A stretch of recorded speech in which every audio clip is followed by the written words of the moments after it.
What is up, y'all? Welcome to the Sergeant Tank and Jeffro show. I'm your host, Jeffro, and the co-host tonight is Jeremy with Sergeant Tank Pets. How you doing tonight, Jeremy? Hey, I'm doing well. Thank you so much for being involved in this process. And of course, this will be a journey for not only myself, but also for you as we come together and co-host this new channel that we call it the Sergeant Tank and Jeffroz Fish Keeping channel. So if you guys are new to my channel, my main channel, my name is Jeremy. I'm Sergeant Tank on YouTube. Can you go in a little bit with us here tonight, Jeff, on some of the keynotes and kind of what we'll be talking about this evening? Sure, I'd be glad to. Tonight's episode is going to be on breeding these fish for profit, one ecosystem. And what we'll be talking about tonight is specifically 5 species to breed in one ecosystem, proven and tested. And, we'll be going over the layout, the items needed to be able to do that, such as plants, substrate, buffers. We'll be going over the setup, what type of tank. We'll be going over ideal temperatures and chemistry and all of those kind of things. So I say let's go ahead and get into it. But I would like to add real quick, we are running a poll on tonight's. I don't know. It's not showing up on my end, so it might not be. We was going to be running a poll, but I'm not seeing it. Are you on that screen, Jeremy? I am not, but if you want to kind of go through a little bit more, I can more happy to pull it up. Or if you'd like me to kind of take things over and you pull it up, I'm not on that screen. I'm on that screen and it's not showing up, so we must have not saved it. Okay. So we'll worry about that at a different time. Can you talk a little bit about the poll, just so they know? Yeah. Basically, we were going to be running a poll on tonight's stream, but I'm not seeing it, so I don't think that it's there. We'd kind of like to see, give you guys some choices of some different topics that we're wanting to talk about, because we're going to be doing this live stream every Friday night at 8 p.m. Central Standard, or actually Eastern time. And we'd like to hear from you guys what topics you want to hear next. And that's what the poll was tonight. But so the poll is there. The poll is there. We're just not seeing it on our end. So we're okay. Good. Yep, people are already voting. So okay, so sounds good. If you guys don't know how to do a poll, if you click on your screen, if you're on a mobile device, if you just touch the screen, there's going to be an eye icon at the top right-hand corner. And if you're on a PC, you just move your mouse and you'll see the eye icon and just go ahead and vote. So I guess we are through our introductions, and let's go ahead and get started on this. Another thing I guess I should point out, we'll be talking about this breeding for profit stuff for the next 15-20 minutes. And then after that, we'll be going into the chat. So if you guys have any questions during this time, feel free to drop them in the chat, and we'll try to get to them at the end of this. All right. So a few keynotes that we're going to be talking about this evening as you follow not only myself over on the main channel, which is Sergeant Tank, and again over on Jeffro's Fish Keeping channel. Both of us, of course, being in the plecos and that kind of stuff, and also keeping various live bears and so forth. And I figured what would be a better way in order to bring some insight to you all when it comes to breeding fish for profit in a community type ecosystem. So kind of starting off with that, to give you kind of an idea where something like that can start is if you obtain, let's say, a 20 long, so like a standard Aqueon 20 long. So all this stuff is keeping in mind is ultimately the bottom line of your overall return on investment as a hobbyist. So as people get into the breeding aspect where you kind of set it and forget it kind of stuff, so there'd be a lot of stuff that we'll be covering here with that regard, water chemistry and that type of stuff when it comes to breeding multi-species within one ecosystem. So it's something I've done for many, many years. I know a lot of other hobbyists and aquarists also have done stuff like this as well. So I figured let's kind of scale it back, kind of start out with some basic species, things that you can oftentimes obtain through local fish store, through your local market, in most of the markets, especially here in the States. So if now most of you guys are aware of like the dollar per gallon sale.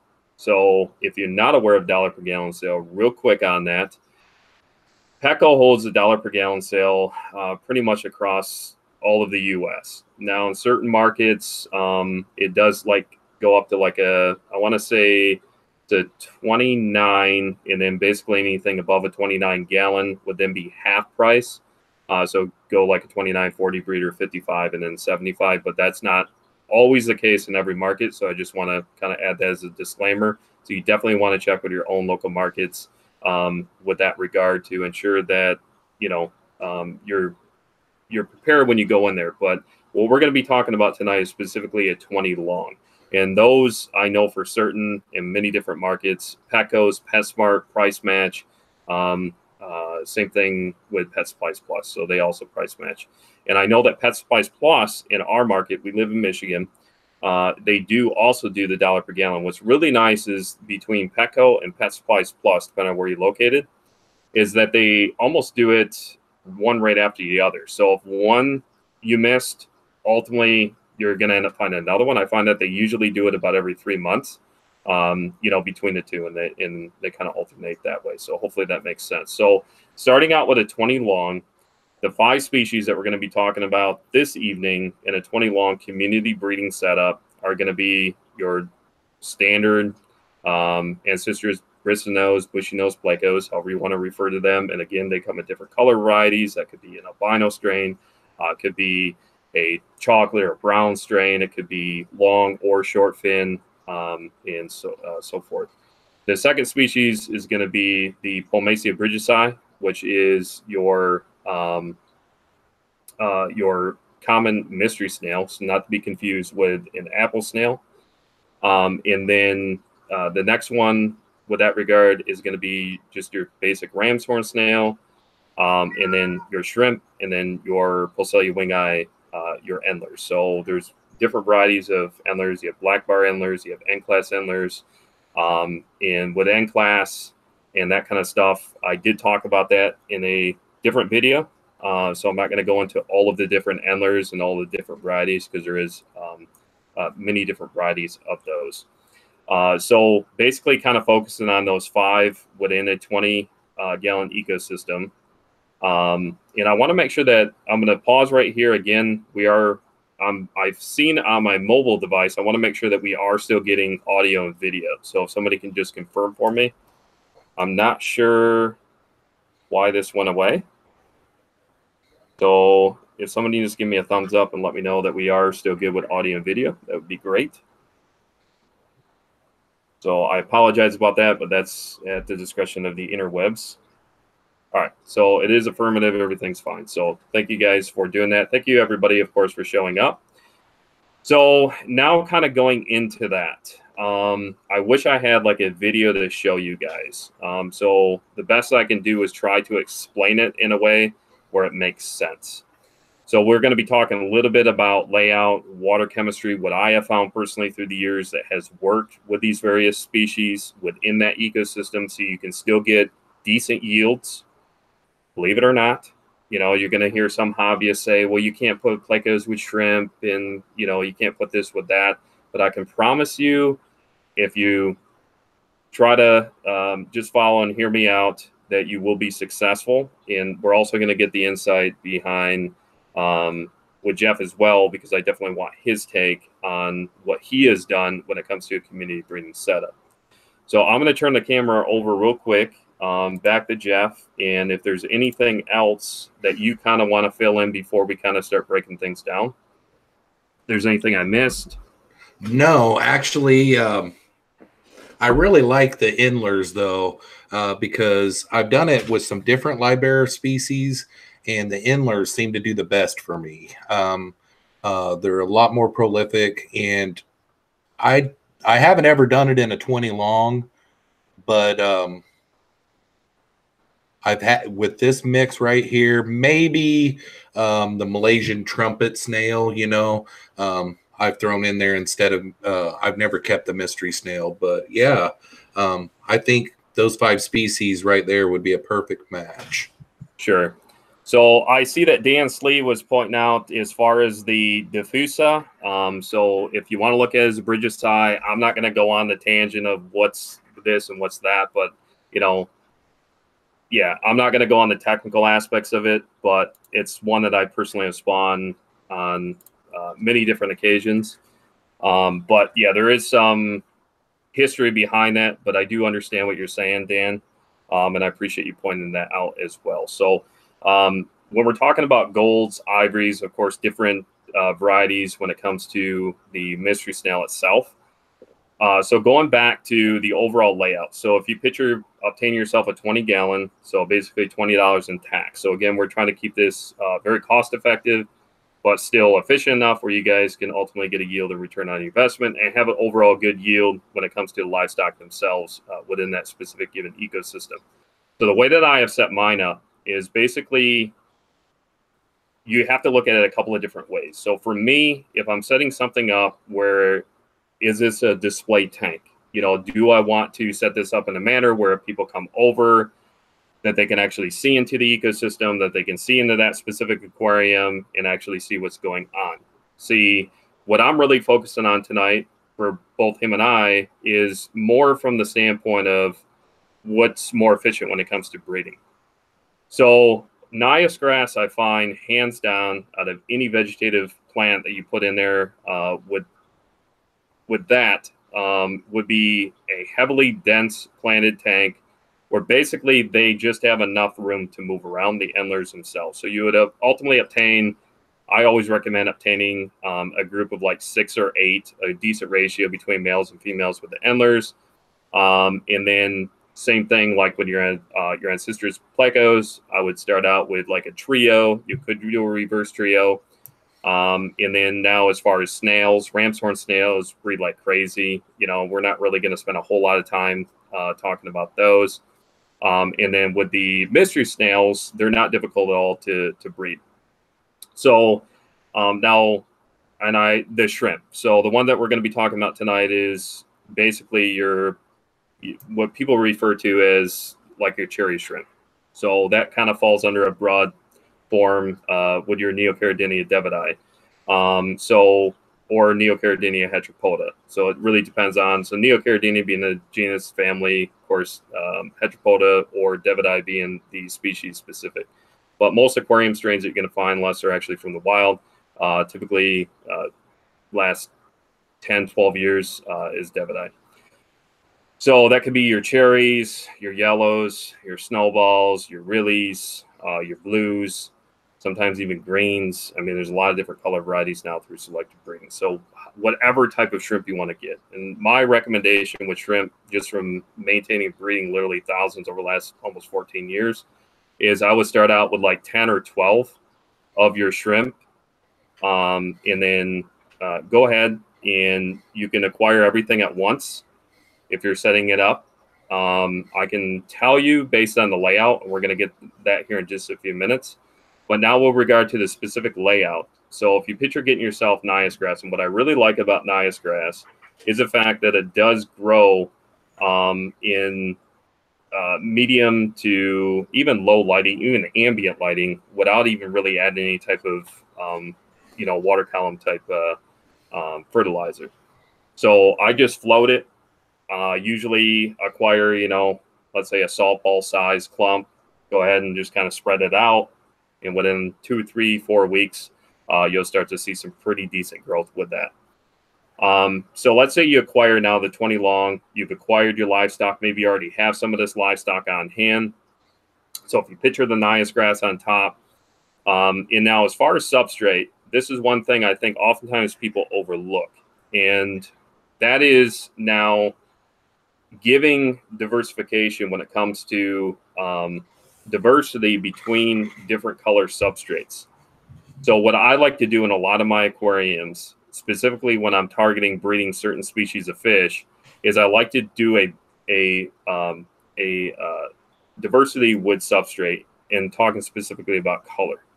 So if you picture depending on how you have the 20 long, if you have an rack system going like this, or if you have it, this way, so you're looking at the, the front of it, however you want to do it. It doesn't really matter from that standpoint, but I'm just trying to give you a visual. So you have a lot of Nias grass, and then at the bottom of the tank, basically half of it, I would do black substrate. And then the other half, I like to do white substrate. And that white could actually be your crushed coral. And we'll get to that here in a few minutes with regard to a buffer. So you can use, you don't have to use a crushed coral, depending on what your water chemistry is. But it is a really good buffer. Using crushed coral, it really adds really good amount of calcium to the water itself.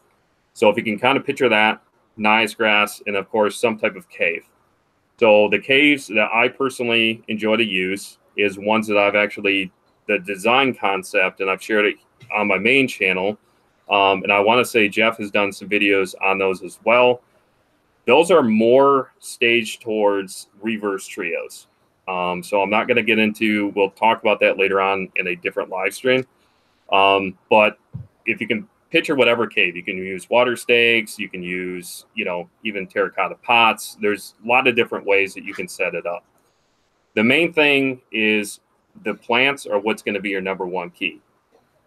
And if you really just let the Nias grass just kind of go crazy, you will have really, really good yields over time. It's not going to happen overnight, but after that's been going for several months, a year, year and a half, it's going to get to the point where basically you can just literally do top offs, no water changes, and really let the plants be your filter in that system. So as a recap, again, 20 long, Nias grass, substrate. I would do a balance between white and black substrate. I would utilize some type of caves for your plecos, even your fish, your shrimp. You can do rock piles if you want to, but with the Nias grass, the shrimp will have plenty of grazing areas for microorganisms, as well as on the substrate that they graze on that. And now with the Endlers, plenty of hides for those. Same thing with your plecos. Those areas are going to stay more at the bottom of the substrate, sometimes up on the glass, maybe behind a filter. So filtration-wise, I would just keep it simple. Do a sponge filter. They're cheap. They're efficient. They work really, really well. So you could do a single. You could do a double. I personally like the ones, they're round and just, your basic ones that you can go to just about any local fish store and obtain. And yeah, pretty much once you kind of got everything set up, it's basically just set it and forget it. And that's with running and being a breeder that I have for many years, I know myself. And if I had a panel of 10 other people here that I know locally, I think we would probably all come into an agreement. Simplicity is absolute key. And that's the kind of whole basis behind this specific topic tonight, is try to provide a little bit of insight to let you know, hey, you still can theoretically do technically 5 different species and specimens of livestock within one ecosystem. I think oftentimes people think, and they have this misconception that, hey, you can't put Endlers with shrimp because they're going to get eaten. You can't put them with plecos, that kind of stuff. I can promise you, you set it up this way, give it time, it will work for you. I'm very confident in that. I've helped a lot of people through the years set up very, very similar systems to this. My most profitable system, almost probably about 13 years ago, was a 7.5 gallon cube style tank with nothing but cherry shrimp in it. I didn't even have filter in it. I had I think Java moss at the time. Had a 1 rock structure. I want to say I used just a regular black substrate, and they took off. I mean, I sold a ton of those cherry shrimp. But I know a lot of times on my main channel, same thing with Jeffro on his main channel, is the question comes up quite a bit. What other species can you put? What else can you do besides one species? I want to do more. And there is more variety. This is just a basic, platform where you can start and that kind of stuff. So I'm going to switch your camera back over to Jeffro. If there's anything that I've missed in that, anything that you want to elaborate on. Yeah, I'd like to talk a little bit about the feeding, because one of the biggest things that I hate about my breeding for profit tank is the plecos and the shrimp. It took me a while to figure out some different foods to feed in order for the shrimp to really get food, because my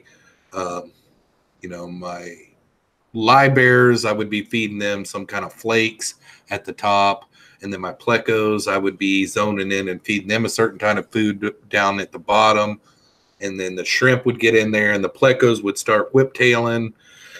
Excuse me. And I started feeding some different things that I thought worked pretty good.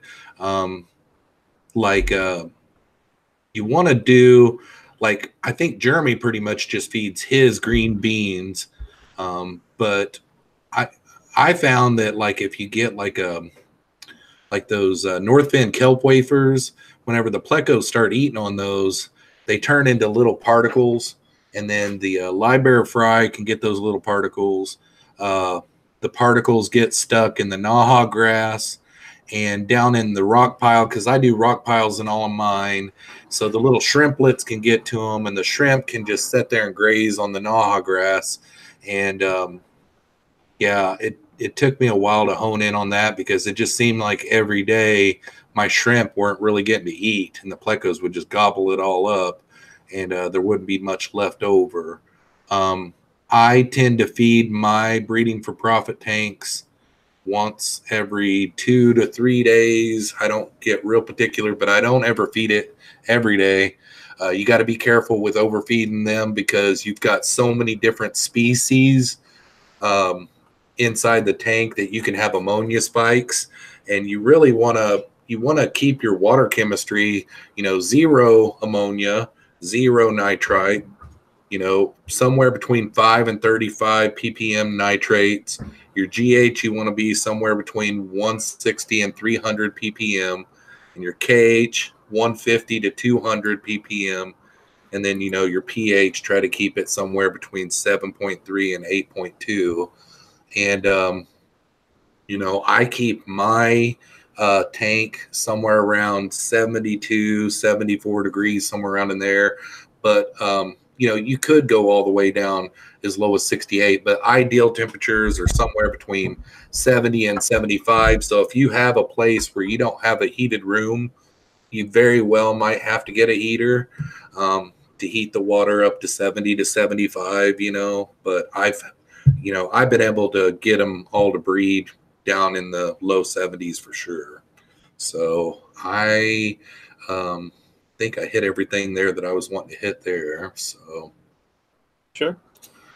So yeah, I mean, just to recap again, he just mentioned with regard to the water chemistry itself. So that's just kind of a baseline. The main thing is consistency across the board. And this is scale on the back. I know for a lot. So that's why this being the first live stream, just still trying to get all the bearings and stuff together, because this stuff we've covered multiple times. I know for both him and I on our main channel. So we do want to be able to break it down.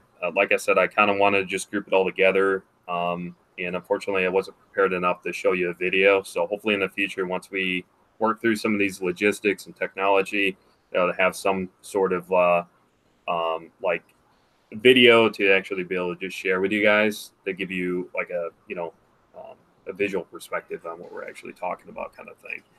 Now, when it comes to feeding, I can tell you just in my own personal experience, specifically with most Ancistrus species, so too much proteins can really be a bad thing, specifically for the ones that we're referring to. Now, with certain other, like berry Ancistrus, hype Ancistrus, and other type of plecos within that catfish, that they do tend to be more meat eaters, and they do require different water parameters and stuff like that. So that's why most people are familiar with your bristlenose pleco. And again, they do come in. That's what's nice now in the hobby. I've personally been dealing with, hence our logo, Ancistrus for 13 plus years now. So obviously I've done my fair share. I know Jeffro has done a lot with plecos. They are now so common just about every place you go.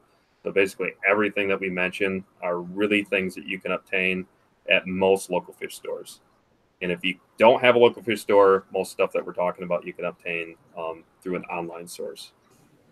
So now with feeding, I do talk a lot about, when it comes to stability of a varied diet. So I've talked a lot about diet confusion before, skip feeding, and that kind of stuff. I can tell you with your bushy nose plecos, just your common ones that we're referring to, that a source of fiber in there, whether that be like some form of driftwood, softer driftwood, they do like to graze on that.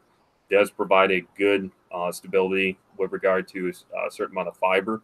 It's not like they have, if you have like sore plants and stuff, oftentimes they can start really grinding on those, but as long as you keep them fed well, so you don't have to just stick with Nias grass, you can get by with other plants in there as well. The main focus on this was really just trying to elaborate on some of the things like I personally do. I'm just telling you what I know works and what in the long term can be very effective if you give it time. Again, it's just not going to happen overnight. In my 120 long, I probably have at least 25, 30 different longfin variety juvenile plecos are growing up in there. I have probably close to 175 of really, really nice Endlers in there. I have a ton of ramshorn snails in there in that current ecosystem. I used to have mystery snails in there. I don't any longer in that one, but I did at one point. The main thing is just providing balance across the board with everything.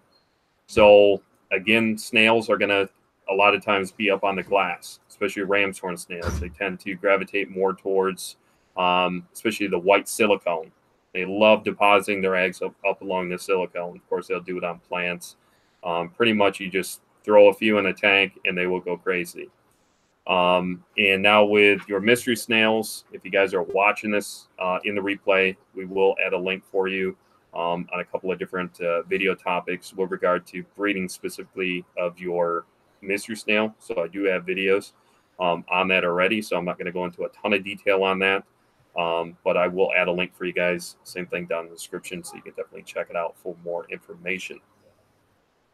And now with shrimp, again, as long as you have enough hides, especially with all of that Nias grass, I just personally am biased towards Nias grass versus using mosses, just because I've used mosses before and they can get a bit overwhelming, especially with very, very small shrimp. And one of the ones that we did add in the keynotes that I also will make mention of it, but I have talked about it before, is utilization of your acrylic spawning mops. So what you see back here on the on-air sign, those do wonders. And we'll have to do, maybe we can create a poll on that. So this will remind us in the replay to add a poll in the future of exactly, I do actually have an article written specifically on the use of spawning mops and the different methods for which you can use one single tool within many different ecosystems.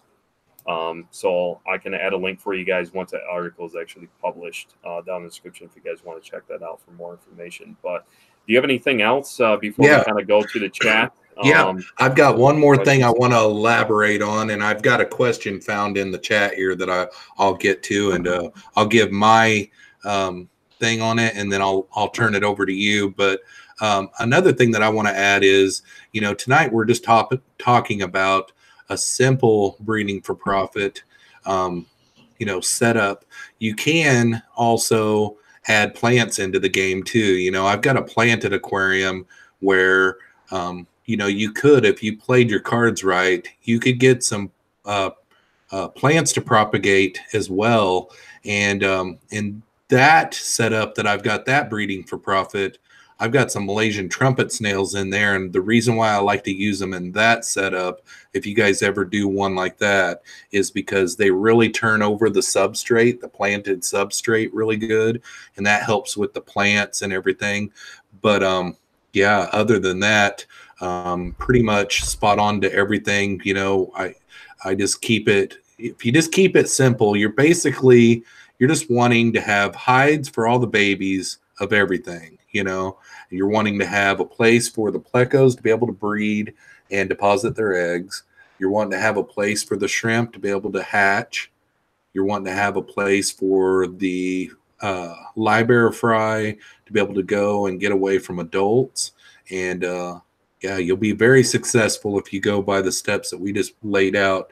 But Mike from the Fish Tank Barn says, Sergeant Tank and Jeffro, curious, would you run auto water change on this system? And to me, I'm going to give my opinion on it, and I'll bet you Jeremy's is different, but I'm going to go ahead and give my opinion on it. I have found in my breeding for profit tanks that when the plecos get going and the pheromones get going, everything else in the tank gets going as well. You can see the shrimp, all the male shrimp will be going back and forth looking for females, you know, and then all of the male libearers will start chasing the females around. And I would think in an auto water change system that good pheromone water that's in there would be flushed out. What's your take on that, Jeremy? Am I way off base there or what? No, I would say that it's a pretty fair assessment. I can say, though, as far as the pheromones and the hormones, depending on how much water you're changing, because this really dates me way back. I wish I had video on it, but I've talked about it on the main channel before when I used to have it set up. But when I used to really, really breed a lot of Ancistrus plecos, you're talking in the hundreds. I had 4 different groups, between 3 and 4 different groups, and 4 cube 15 to 17 gallon tanks, and then I have 4 more on top. So I was doing a lot of different type of breeding, and then in total it was probably about 1,200 gallons worth of water because I had a very huge sump system on the bottom with various baffles and media and that kind of stuff. So I just know from my experience that even having a continuous drip on that system, there were still enough pheromones and hormones within that in order to trigger enough spawning. Now, what I would say is, should you go out and spend the money and time to incorporate, because you're going to need some type of overflow system, you're going to have some sort of plumbing. So that really, really takes into another topic. And that's definitely something that we can cover in more detail in the future, because I have done a lot of that and I still have some of those systems incorporated, whether if that's a bulkhead type of unit, if you have like a do-it-yourself PVC style overflow type of unit where you're going to discharge that old wastewater. What I really have tried to hone in over the last few years now, probably the last 7-8 years, is really just simplicity in maintaining ecosystems, because most of the stuff that I breed is not practical for an auto water change system. It's actually going to cause more issues than anything else. Now, with specifically what we're talking about tonight, theoretically, yes, you could add a drip system. If you are going to do it, my first recommendation is to start off doing it. Don't wait a year and then incorporate it, because that's where inconsistencies and imbalances in the ecosystem is going to happen. Anytime you go from one extreme to the other is when you're going to notice a lot of issues, and that could cause issues as far as breeding, cause issues as far as the livestock, because now it's going from something that's consistent where you're doing the maintenance and you're maintaining it. And like I said from the beginning, you can get to a point where basically you're just doing top offs. Some of my systems, I have no filters on it. I know, believe it or not. The filtration in the ecosystem is everything in the ecosystem. As far as the appropriate bacteriums and so forth, and the biofilm and all of the appropriate bacteria that you need, over time, once the ecosystem is fully developed, you can literally pull the sponge filter out, have just a little bit of air movement, air stone in there, and it will be fine. Some of the most reputable breeders, and I'm not going to mention names, do exactly just that. The thing is, where it's not talked a lot about, probably through social media, is you don't want a lot of new hobbyists coming in where they think that they don't have to do any type of filtration. You know, I wouldn't be an advocate to say, hey, start off, don't run any filtration. This really takes it into a whole different level when it comes to, because you really have to know exactly what your water chemistry is, make sure that everything is balanced in that system. And a lot of that is just through having it set up a certain way, how you're doing the top offs, when you're doing the top offs. So there's a lot of factors that go into that. So yeah, I wouldn't, if it was me, I would say don't do the drip system. I know that goes against what probably most people think that I would say, is I would say just keep it simple. There's no need to do it. And if you're asking me benefit-wise, are you going to see a better yield based on what we're talking about tonight? I can tell you firsthand, I only do top-offs in that system, and I have very much nothing but productivity, and that has never been on a drip system, continuous drip system. Agreed. So, Agreed. keep it simple. Yep, that's exactly right. And that's basically what you want to do in a lot of breeding projects that we do. You want to keep it simple because, there's not a lot of stuff out in the wild, that is different. Keep it the same, keep it consistent, and keep it simple. Carlos with DPK Fish Aquarium says, ever tried dry banana leaves for bristlenose plecos? I've been experimenting on feeding it to plecos so far. They are really nibbling on it. Well, I already know what Jeremy's answer is going to be on this, but on my channel, if you guys are aware, I do a series called Pleco versus Food, and I try all kinds of different types of foods. And I have never tried the dried banana leaves, but I've wanted to try bananas. I've actually wanted to try that. But I'm assuming that Jeremy probably has never fed that to his plecos. But yeah. I'm going to refrain from what were we talking about? No. Green beans is what Jeremy feeds his plecos. And, honestly, that's all they really need, actually. So, but yeah, I will have to give that a try, Carlos. Let's see here. Has anybody else got any questions down here in the chat? I did notice that we're not highlighting on my end, but it's probably because I'm not logged in. I should have logged in tonight is what I should have done. But sure. Pam from 54 Punchy says, do you think the market will get saturated for the bristlenose guppies and shrimp? I believe that it will. Right now, you can pretty much go anywhere. It probably already is saturated, actually. But, anytime that someone reaches out to me and wants to buy some shrimp or some live bears or some bristlenose, I always try to go online and see what they're going for right now. I go to Aquabid. I ask around to some of my fellow hobbyist buddies, and I find out what they're, doing it for. And there's a lot of people out there that aren't. And it's kind of ridiculous sometimes. You see some of the prices out there, and that's what's going to really hurt everything. And, like Jeremy said earlier, this stuff isn't hard to do. I mean, it's really easy to get shrimp to produce babies. You basically have to have some kind of cover for them, or they're going to get eaten if there's something else in the tank to eat them, Same way with live bears, you got to have some kind of cover for them. And bristlenose, the same thing. I mean, but back to will the market get saturated? I feel like it already is. What do you think, Jeremy?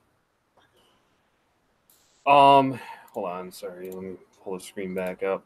So as far as market saturation when it comes to livestock, I mean, what we're talking about tonight, I would agree.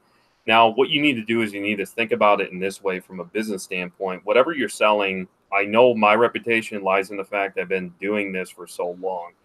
And that is just a simple fact. I've been doing it for a very long time. So my reputation within the market, I've been shipping livestock for over 10 years. So the thing is, if I brought on somebody that's acquired fish from me a decade ago, if I was able to locate that person and have them come on and be like, hey, how was that stuff for you? How's it still going? So the way I look at it a little bit differently is to not look at it as if you're breeding something that's saturated, but you really want to focus on, first and foremost, your market. So maybe there is a specific type of Ancistrus bushy nose that's more in demand in your local market versus something that's already kind of saturated. So that's where it's nice with a different color variety, because what one appeals to another. You know, some people don't like albinos. Some people don't like the browns. You know, so, and then you have short fins. Some people don't like the long fin variety, or vice versa. So I would kind of focus on it that way. Figure out what your market is. Figure out your targeted market. So if you're going to be selling online, if you plan on shipping, of course, you're going to be able to branch out to a lot more people that way. Now, if you're just solely focused on, you know, through your local market, maybe through your club, maybe you're the main go-to supplier for your local fish store or fish stores, that kind of thing. So same thing with your Endlers. Maybe there's a certain type of Endler that's more saturated, and let's say you have some N-class Endlers or something like that, where it's a new thing. It's a different you know, color variant, and now that's going to be popular. So hopefully that kind of makes sense. Same thing with your mystery snails. You have different color varieties of those. The main thing is providing options there, and kind of going into the cost standpoint.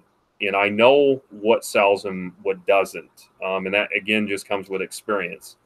So now if you're selling on a wholesale level, or if you're selling more of a retail level, the main thing that I would find is exactly as Jeff already mentioned. It's very fair to say, of course, do your research, understand what the market values are.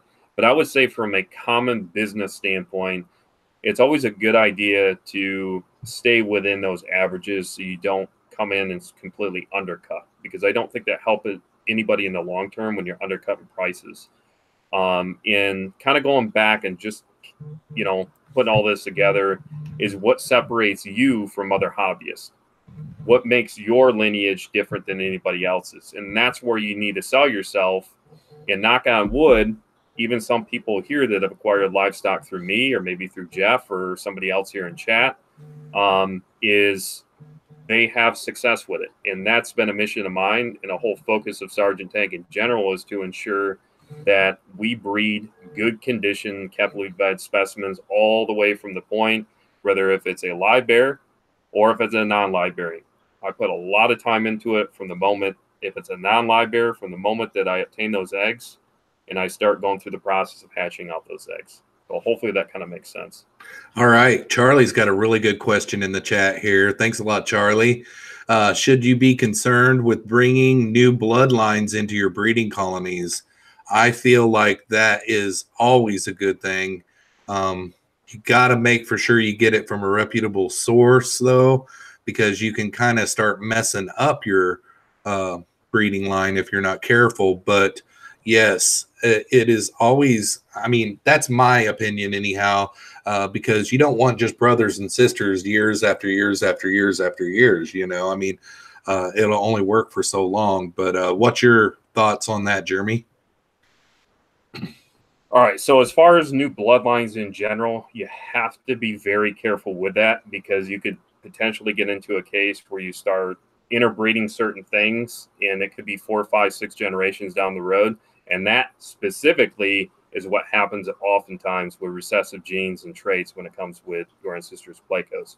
So as far as the evolution, the adaptation, and so forth, when it comes to, you know, the breakdown of kind of that tree and how things get recessive traits and what does and what doesn't, oftentimes it's a mystery. Nobody can definitively say unless we can, you know, back and go all the way back from where that initial source, pretty much from the wild, you know, where it was obtained. Because let's say you have a group of, you know, brown Ancistrus plecos, and they end up kicking out, you know, all albinos, or they end up kicking out, you know, usually if you have a species like that that has like the dominant recessive gene in them, is you're usually going to find about a 20 or 30% yield. So let's say the browns of some albinos, and I'm fine with that, you know.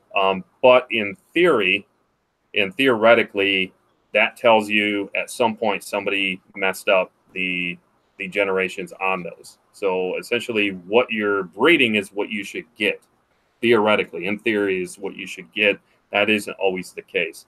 And, you know, I'm fine if I acquire something and I don't know where the source is at. The main thing is consistency. So if you start pulling from other gene pools and you don't know the source and you don't know what the background of that lineage is, my only reservation on that would be is to be very cautious with it. Because like I said, if you label something wrong, and what we're talking about here is very basic. So let's say in the killifish world, or even in with rainbow fish, specifically killifish, you're gonna, you know, if you end up selling something, or if I shipped, and I see in the chat, since I have the swatting mop here, somebody actually asked about the bobber, so I might as well just show it while I have it here. So let's say you send somebody eggs. So let's say it's killifish eggs. I know that we're kind of getting off topic here, and you end up sending this to them, and you had it classified as one specific species, and now they hatch out, they raise them up, and they realize, wait a minute, that's not what you sent me. This is just a standard like aquarium strain kind of thing. Your reputation is going to go down the drain real quick. So you really want to just be careful with that. And I'm just saying, I would just be cautious is the only thing. And now as far as why we have bobbers on here, we actually call these bobber breeders, hence the name. So instead of utilizing a cork, some type of flotation device, the reason I came up with this concept is a simple fact. And like I said, I will link in the description of this video. It's not published yet, but once it's published, I'll go ahead and link the article. And I talk in detail with regard to the uses of spawning mops. They are by far my most favorite tool. If I had to get rid of everything and have one tool in my fish room, I would use these. Right. I would even get rid of my pleco caves and still use these. So they really, really work well. So it's much easier to just pop that off. These will sink down. So they work really well at the bottom. You can incorporate these into exactly what we're talking about here tonight with that. In conjunction with, I actually have 3 of these in that 20 long with a bunch of nias grass. So the fry, the shrimp, it's good beneficial bacteria in here. And they'll I usually like to kind of keep it closer to the sponge filter. Well, it provides, you know, a little bit of aeration and water movement through there, kind of knock off, you know, some of that bad bacteria that you don't want on there. So I usually try to keep them, you know, if that makes sense, closer to the outflow of the sponge. And I keep 2 or 3 of these in there. The shrimp love them. The snails would be on them. The endlers love going in them. Even when they're getting ready to drop, you know, the fry, oftentimes they'll see them go in here. And what's really cool, kind of a tip. So if you see shrimp, not just in the systems that we're talking about tonight, but what's really cool is if you're careful enough, and I talked about this before, if you take a cup or like a brine shrimp net, but be very careful. So let's say this is a designated shrimp tank only. So if you take a cup or a brine shrimp net and you carefully put it under there before you start pulling this out and carefully bring everything up together, you will notice a lot of disbursement of baby shrimp. That's an easy way to actually transfer. If you're looking at redundancy to have multiple systems where you're maintaining that lineage, you know, in other ecosystems. Hopefully that kind of makes sense. So it's kind of a tip there. But yeah, the spawning mops are by far, hands down, my favorite within an aquarium. All right, we got about 9 minutes left. I'm going to go to one more question here, and then after we get done answering this question, we'll go ahead and shut things down for the night. But AJ brought up a really good question. He said, how should I document my breeding project? There's limited to no information as it is on this pleco. Just keep a log. Well, you typically want to try to get a collection point, you know, an exact species name, if at all possible. It's really nice whenever you get a collection name, the person who actually collected them, because then if you ever had questions down the road, you could actually try to look that person up and, you know, ask questions or something like that. Typically, whenever you're selling those kind of things can help the sale, I believe. But as far as, you know, documenting your breeding project, you can get those dry erase markers and you can write them, you know, if you're pulling the eggs out of the pleco cave and putting them in a breeder box, you can write it right on the front of the breeder box, you know, the spawning date and yada, yada, yada. You can document on there what kind of water changes you want to do on that little breeder box if you're not doing a continuous flow through the breeder box. Yeah, I mean, the dry erase markers are really nice because, like me, right now, I've got 4 different sets of babies going. And, you know, there's long fin, there's short fin, you know, and there's albino, there's chocolate, there's reds. And lots of times you can't tell if it's a long fin or a short fin until they get, you know, a pretty good little size. So if you got it mixed up, that could be kind of bad. But, you know, when they start to get bigger, you're going to be able to tell. But how do you recommend that people document their breeding projects, Jeremy? All right, so there's different methods for what I do here because I'm running well over 100 systems and I'm very diverse. I breed a lot of different families of fish. So with that being said, the dry erase marker thing does not personally work for me. You can even utilize like a glass type of crayon to go on there, or like a dry erase marker, or I think they call them like a window crayon. That kind of thing. I've used those before, but now what I utilize for me when I'm documenting is I used to be more OCD and I used to log everything. So my first recommendation would be, if you want to document, the most effective way to keep it is go on your Google Drive, and everything is saved more or less in the cloud that way. And then you can have shareability where you can actually access it and you can share it with other people. That's just my 2 cents. Is if you really want to document and be serious about it, I would create like a Google Doc that way, document, and then basically save it in your drive, you know, if you have Google. But what I use is a book, and I maintain everything in there, and I have everything coded. So what I mean by coding is every single thing that I breed. So let's say I'm breeding the Abyssinian splendipler or the Chroma abyssinian, whatever, however you want to look at it, and which is a type of killifish. What I would do is, let's say I just put AS on there. I transfer that code to my book, and then all I got to do is just use little color dots, pop it on there, put the date on there, and then I can go, if, you know, most of the time I already know, but if I need a reference, I can go back to my book, or if I had it logged on the computer, I could go there as a reference to the master key and be like, okay, what is this? That's how I do it. That's what I find works the most effective for me. But I have nothing but redundancy. So it's a little bit probably hard to explain without visually seeing it. And I'm sure we'll have lots of topics in the future where I'll go more in the detail. And same thing with Jeff on, you know, more of kind of how we do that. Because it'd be kind of hard for me to explain it because it really depends on what I'm breeding at the time. So hopefully that makes sense. Yeah, and also if you're, you know, wanting to just keep track of, you know, your breeding projects on the actual tank, you don't have to do like dry erase. You know, like you can also do like that painter's tape, like they've got it in green and they've got it in blue. You can put a piece of that on there, and you can write on there dates and what it is, because, you know, you can get that mixed up too.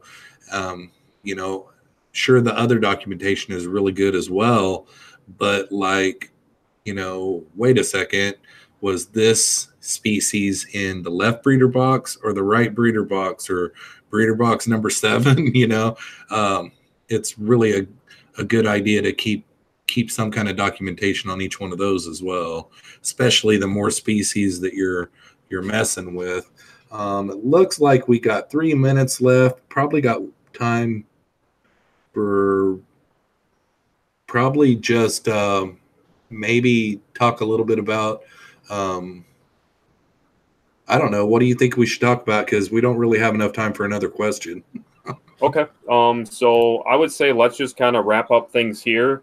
Right. and kind of focus again on that poll. If you guys haven't checked out the poll, I'm going to switch the camera back over here to Jeff, and he'll explain it again.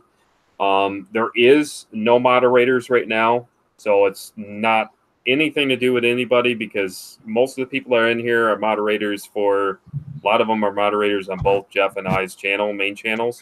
So we'll go through that. The main thing is I wanted you guys to just be able to come in here, this being the first kickoff official launch of this new channel, and not worry about having to do links and all of that. So we will get with moderators in a separate outside of this, and we will find out from there, you know, who feels comfortable, because I know a lot of you guys were, I'm probably speaking on both behalf of myself and Jeff when I say this, is we're very, very blessed and appreciative that you guys are willing to take your time, not only to listen to what we're talking about, but also being there and sharing links and that kind of stuff. So it's never like I ever want to feel that you guys are obligated to do that, even if you have the wrench.